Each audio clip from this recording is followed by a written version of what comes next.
Spider-Man is a hero who will risk his own life just to save a random person on the street, whereas in the boys' universe, almost every superhero only cares about their public image and doesn't even think about innocent lives. And that made me think, what would happen if Spider-Man was in the boys' universe? Will he save the world from Homelander's terror and defeat the Seven? Or will he be killed the moment something goes wrong? Our story starts when Peter goes to Doctor Strange's house to ask for some help, but inside of it, there is nothing except a glowing vortex that pulls him into an unknown universe, which was somewhat similar to his own city of New York, but oddly different at the same time. The place that Spider-Man was spotted into is the boys' universe. The moment Spidey arrives, he is scared for his life as he's never been to a different universe. He is afraid of what might happen if he could never go back to meet his Aunt May and MJ. But this is Spider-Man we're talking about. He laughs it off and swings around the city like nothing has ever happened. Staying in the shadows for a while, Peter finds out about the Seven, a group of superheroes that only care about their popularity, who are completely different from the heroes of his own universe, like the Avengers and the Fantastic Four, who will risk their everything just to save innocent people. And in between all of this, Spidey saves civilians as he always does, only this time being hidden from the entire world because he doesn't want to be in the eyes of Vought. But slowly, people started to recognize Spider-Man as a real hero in the world full of narcissists pretending to be saviors. And as Spider-Man's popularity was growing rapidly, Vought found out about him and sent the Deep to track him down.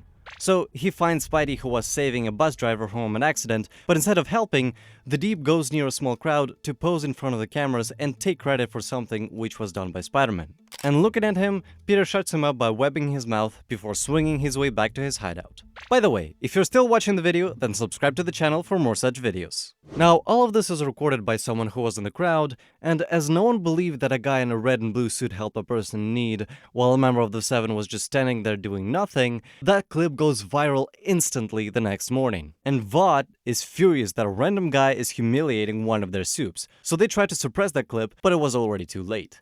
Meanwhile, that same video also reaches Billy Butcher, who doesn't really trust anything but a masked guy embarrassing the Deep without even trying, makes him impressed.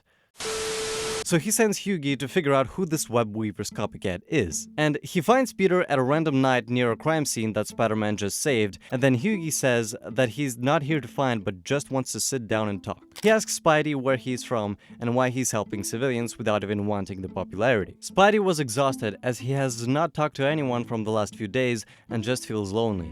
So he opens up about saying that with his powers, there's always a responsibility, and the only thing he wants is to save innocent lives because he has the duty to do so. He's not from this universe, but still cares for people who don't even know him. Hearing this, Hughie now doesn't see Spider-Man as a threat, but as a kid who always wants to help others in need, even when he himself is helpless. And as Hughie himself has seen more fake heroism than he ever wanted to, he doesn't ask Peter any more questions and asks him to join the boys.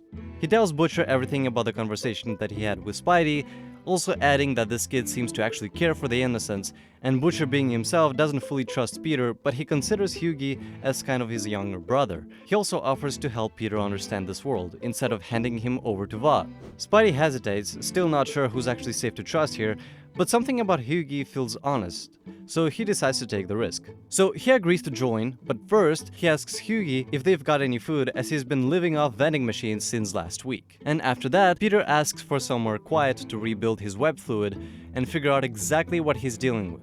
Hughie brings him to one of the boys' hideout locations and starts to tell him about the Compound V, Vought's history of covering up dead civilians, and on how far the corruption actually goes. And the more Hughie tells him about this world, the more he realizes how much this world is in need of a real superhero. But deep inside of his mind, Peter just wants to go back to his home and leave this mess the way it originally was. But he's not that kind of person, and he can't just disappear randomly. So he pushes his thoughts aside and starts to make plans to free this world from Homelander and Vought's terror.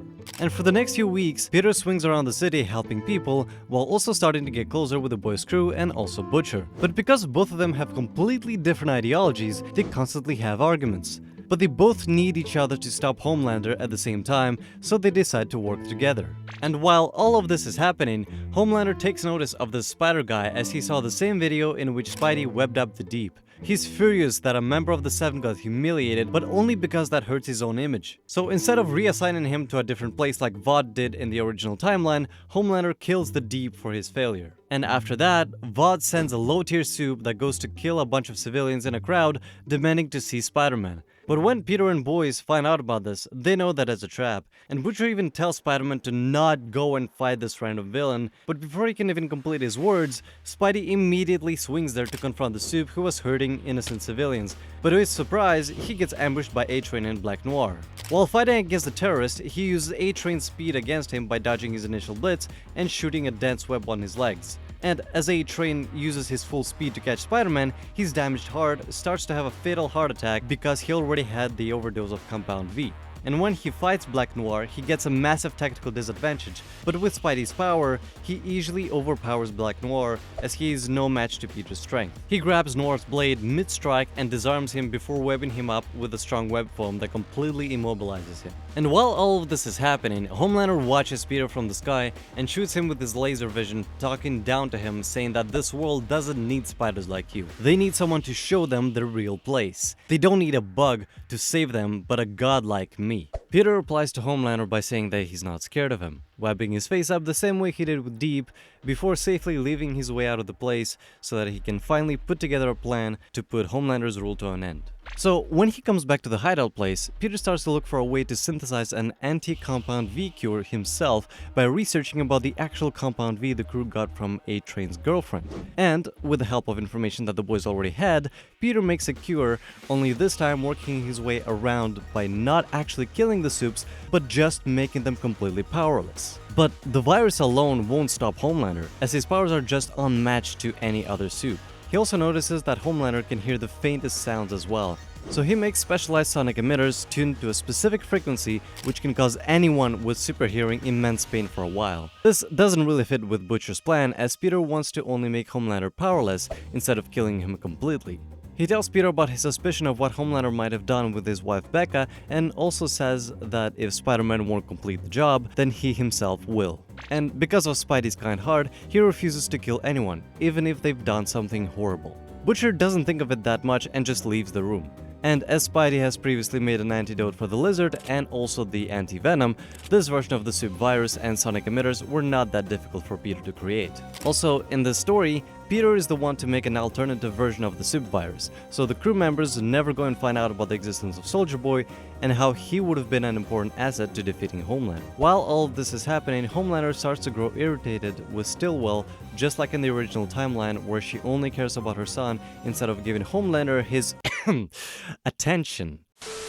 So Butcher goes to Stillwell's house to bomb her body and hold her at gunpoint to blackmail Homelander, as he thinks that they actually love each other. Butcher also has a dose of the Supe virus made by Peter, which is hidden in his pocket to make Homelander powerless before killing him with his crowbar. But his plan wasn't kept a secret because Hughie tells Peter what Butcher is planning to do. Hearing this, Spidey swings across the city to stop Butcher from what he's gonna do with Madeline and her child, while only thinking about Butcher's safety, as he knows that Homelander can easily rip him apart. Meanwhile, Homelander arrives at Madeline's house, confronting Butcher about his wife and talking down on him, even telling Stillwell how he found out about everything by squeezing the truth out of his father Jonah. Homelander also asks Madeline the truth, whether she even loves him or not, before getting the answer and brutally killing her by lasering her eyes just like he originally did, except this time also killing her son. Spidey watches this from afar and smashes Homelander with a punch, making him bleed for the first time in his entire life. Spider-Man is furious after watching Madeline and her child die in front of his eyes. But just in a split second,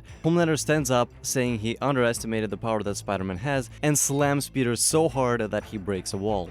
Realizing just how powerful Homelander actually is, Spidey uses the sonic emitters he previously made to weaken Homelander. This starts to work as a sonic scream disorients Homelander, giving Butcher the opening he needs. As the hero falls to his knees, Spider-Man, who's now barely conscious, tells Butcher that with great power comes great responsibility, reminding him of the line between justice and vengeance. Butcher pauses for a moment to think about his decision. Despite all the anger in him being even worse after everything that happened, when he was about to hit the final blow, Butcher lowered the crowbar, taking out the virus instead. Together, they inject Homelander with a Supe virus, stripping away his powers and leaving the once invincible man powerless on the ground. Having ended Homelander's terror, Butcher reunites with his wife, and slowly everything starts to heal, as Vought has gotten completely exposed, with only the good Supes having the powers now. Sometime later, Spidey meets Doctor Strange, who was looking for him in the entire multiverse. He doesn't know how Peter got here, but at least in the end, Spider-Man has changed an entire world's fate